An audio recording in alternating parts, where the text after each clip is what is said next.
to da sun ka tashi kuma sai ya zama malaman da sun ka ɗauka bobayina don wallahi duk wanda ya taho sai ya tabbatar da abin da Murtala Asada ya ce sai ga ɗaya daga cikin wanda a cikin tahe yana hudin in ba a sani ba dan nan da mun ka tashi Kaduna sai shinkahe da shinkahe sai wurin to a kan maka Allah missa baka hudi tun sadda kun ka zo ba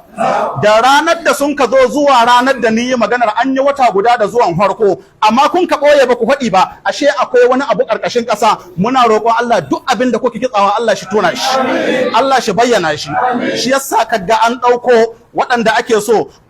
su mai da martani kaga malami kamar ɗan tauri yana zanzana ni an kai wai an soki Nuhu Ribado ba Nuhu Ribado an ka soka ba Ardo an ka soka na rance da Allah babu wani ɗa da ɗiya mace ta tsugunna ta haihuwa arewacin Najeriya da zamu fahimci yana zalunta wannan al'umma mu kama baki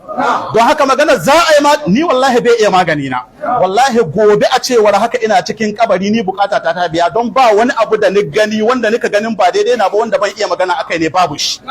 amma abin da ya kamata ku gane shine turji an aika mai sako kuma shi da kai ne ya hito ya hudu an aika mai sako kuma ya yi da sako ya ce dan sako na duk duniya ta ji wannan amma kun san abin mamaki a samu malamin addini da ƙarya sai yan siyasa sun kasa malamin yayi ƙarya kun san ƙaryar da yayi sai ya ce turji yayi saranda muku ga ana ta yadawa ba turji ya aje makamai wallahi duk wanda ya ce muku turji ya aje makamai in kuna bi dan musailimatul kazzab a wannan zamani ku rubuta shi Allah ba farko turji bai aje makamai ba in kuma akwai wanda ya ce turji ya aje makamai shi hito da shi da Murtala Bello su tattauna akan matsalar